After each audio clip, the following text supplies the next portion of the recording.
Games Workshop have got a tried and tested history of bringing out fantastic products to the war games market, for tabletop and for mini painting.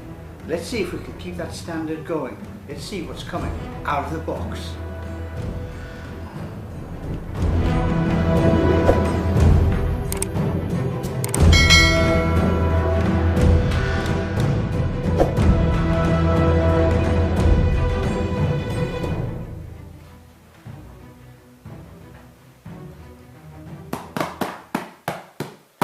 So here we are, starting at the very beginning, the very first out of the box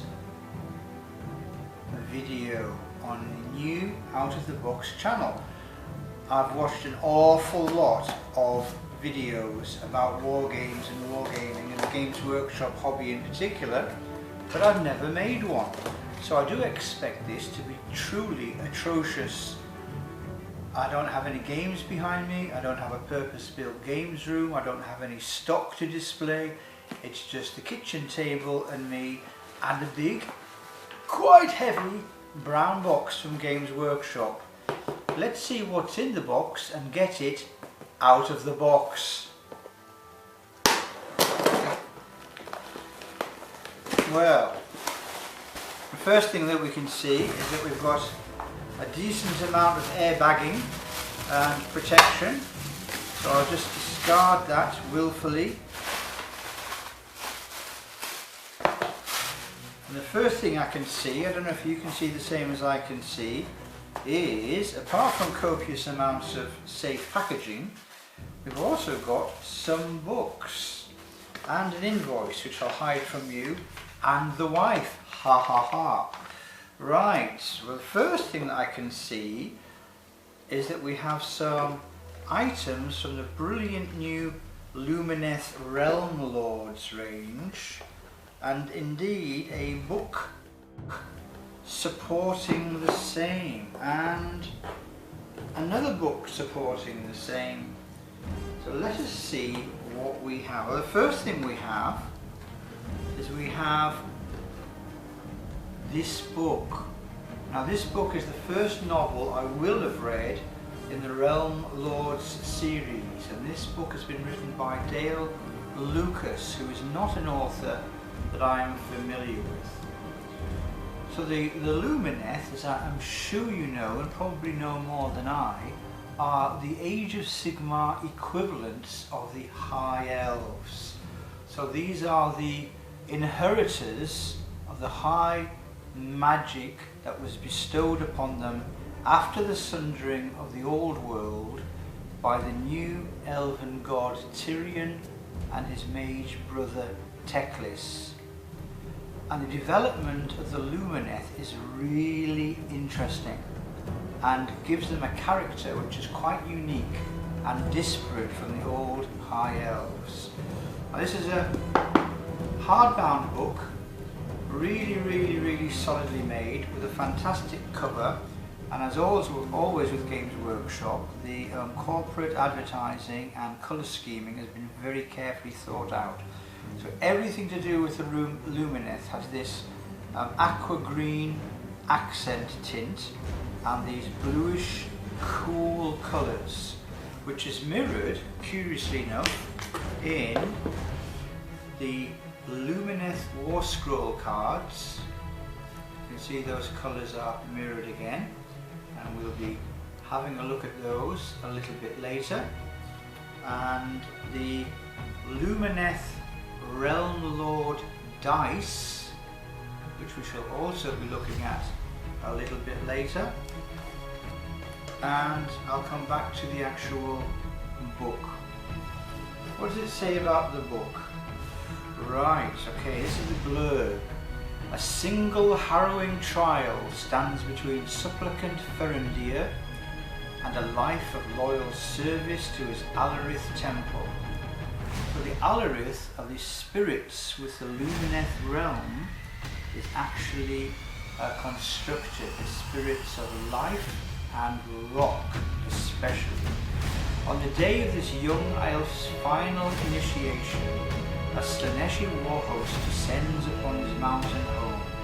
So I'm not going to read the whole thing for you, but well as the introduction of the Lumineth as a race into the Age of Sigmar New Year, we also have the setting for the reintroduction of the Dark Prince himself, Slaanesh, whose machinations and the endless searching of his followers to restore him to power in this realm, something like the glory he had in the old world, forms an underwhelming and overrunning narrative through, underrunning I meant to say, not underwhelming, underrunning and narrative going all the way through the recent fiction and the new army books, which are setting the tone very, very clearly for a slow return to power and ultimate showdown with the existing gods. Now you will remember, and I will talk about this a bit more on another video, that at the end of the day, Slaanesh was shattered into a position where he could not fight back and imprisoned. And that was largely at the agency, unsurprisingly, of the elves. Now, the Lumineth Realm Lord cards, let's have a look at these War Scroll cards. What's the easiest way of getting in? Well, that probably wasn't the easiest way of getting in, but there always is a tactic. And the tactic is to find a line that I can actually score without cutting into the material. But it never is an easy job. And this one is even less easy than normal. But there is a technique, and that was the technique. So we have these Lumineth Realm cards to reinforce the game, so you don't have to keep referring to the rule book. So they open at the top, like so. So it's a simple sleeve that's solidly constructed, and we have the imagery, the Lumineth imagery in the back, and a little bit of information. The Lords of Hysh shall reclaim the realm's entire. So the Lumineth, the old High Elves, have control of the realm of Hysh, one of the realms that make up the Age of Sigmar setting. But their ambition does not stop there. If you thought the old High Elves were haughty and distant from the other races, wait till you come across this lot, because they are downright arrogant, more or less like the elves are in 40k. So there we have all of these cards. And I think I don't know yet, I might take some photographs and pan through each of these. So there, for example, is the Sanctum of Amin-Tok. Now, this is a single endless spell. So, as you know, Games Workshop are now marketing the endless spells as actual three-dimensional constructs, like models that you can paint up and move around on your battlefield, your Age of Sigmar battlefield.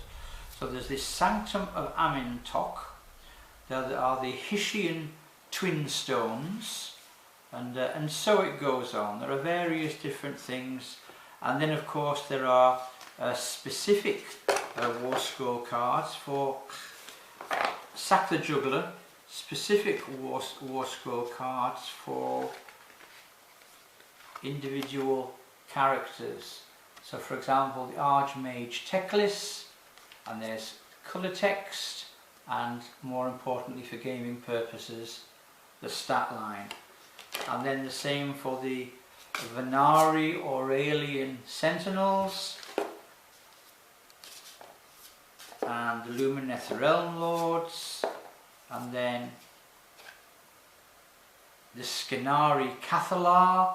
So various, all of the effects, the games, the main characters, the troop types like the Stone Guard, or protective wards like the Rune of Petrification, and so it goes on. So all you need, apart from the models and a bit of scenery, to actually play with the Lumineth Realm Lords in the Age of Sigmar setting. So that was very nice. So they come in this pack, just to remind you, and I shall dispose of them and put them with my unpainted Lumineth stuff. And the other thing that I've got as an aid to my overall enjoyment and to reinforce the colour text and the ambience of playing with these guys is something even more exciting. You notice when people are making videos, they always open things with much greater speed and clumsiness than they would in an ordinary setting. It's the pressure, it's the pressure. So there we are, something very different there. So if you're expecting your normal cubiform six-sided dice, you ain't got them. Well, you have got six-sided dice, but they're very different because they look like that. So they are essentially odd. I don't really have the setup to roll them. I don't know if you can see this very well. Maybe if I move that slightly so I can roll these dice. So they have the numbers. They have the numbers, so I can find a 1 for you. Okay, so there's a 1, and then there's a 4 and a 5 and a Hessian glyph for a 6 and a 3 and a 2. So the numbers 2, 3, 4 are regular combinations of dots, and then there are the skull. Nobody wants to roll a 1, and then there's the glory of the rune of Hish. We all will be successful before the rune of Hish if you roll a 6. So, how do they roll? How do you roll, my friend? Well, I roll, get off, get off, get off, get off, get off. I roll like this. Yeah, and they're really easy to read. So 1, 1, 1, 6, and a 4, a 5, another 6, another 5, another 4, another 5, and another 4. I wish this was Blood Bowl, so that's not bad at all. Get rid of the 1, get rid of the 6s, and then I've got everything else is above a 3. Absolutely marvellous. So they're fun, they're good to hold, and yeah, I like them. I like them. So I'll get rid of them. Get rid of them out of the box. Dice, dice, dice, dice, dice, dice, dice. I'm dicing with death here. Making a video about war games. I can't believe I'm doing it. So I'll sort these out when I finish talking to you. And then we have more dice, more dice, more dice. So we have exactly 3 sets of Necromunda general dice. Now I've also got faction dice. I've also got some Eldar dice, the House of Blades, and I've also got some Goliath dice, the House of Chains. But what I wanted to get to was, dramatic pause, the main Necromunda rule book. Now again, I've got some of the recently arrived faction books. The House of Ruin has just arrived, and the Enforcer's book and a couple of others. So that's the Necromunda rule book. I'm going to talk about that more, I think, in another video. I'm not going to open that now.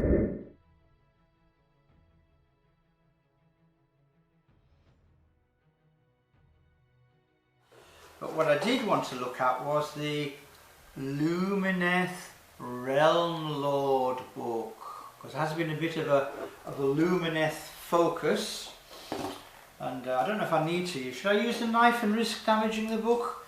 No. I shall use the nail.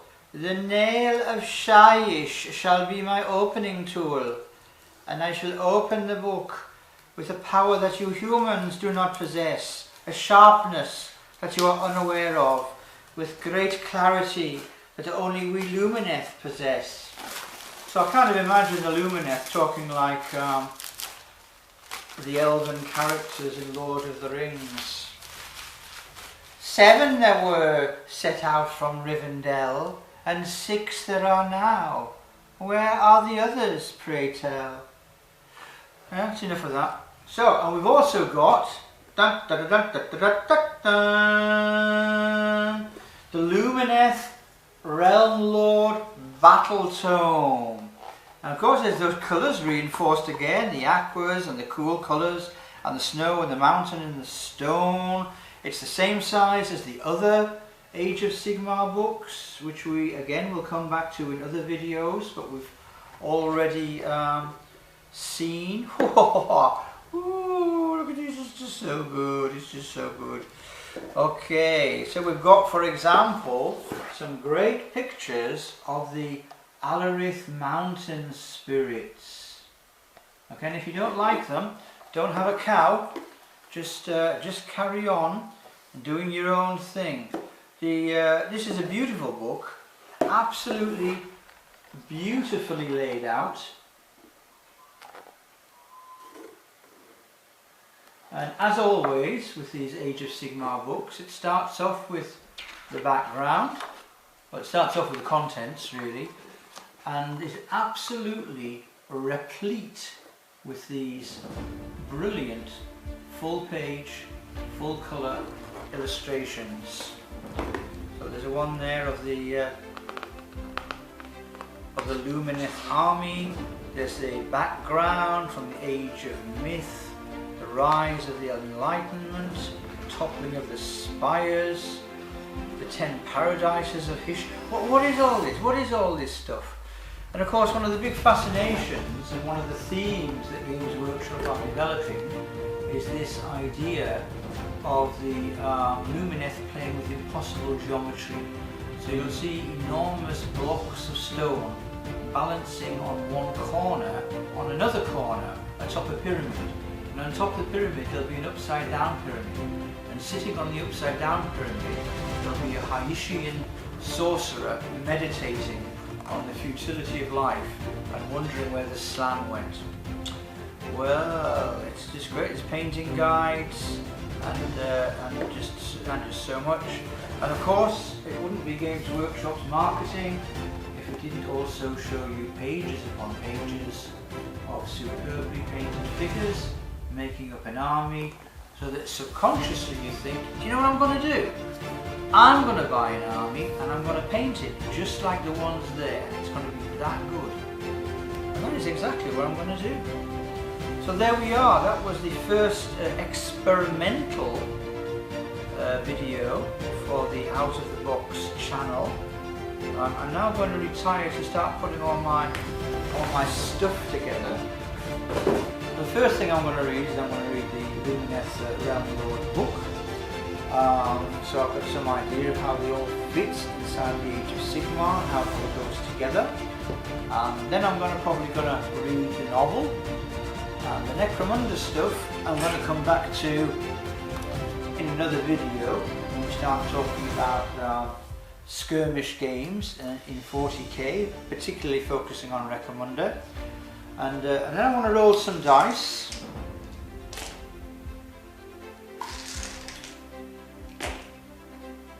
They're very much like the runes I think that the Viking shamans and magicians would use, aren't they? You just imagine these being whittled from the bone of a bison. So on a D6 I'm going to call it a day, and I'm going to go and see how it's all worked out, and if it's any good I might even make another one. If it's not any good I might not. You just never know. Thanks for watching Out of the Box. Brief introduction to the Lumineth. We'll develop this a lot more in the future. Bye for now, and thanks for tuning in to Out of the Box. See you soon. Bye.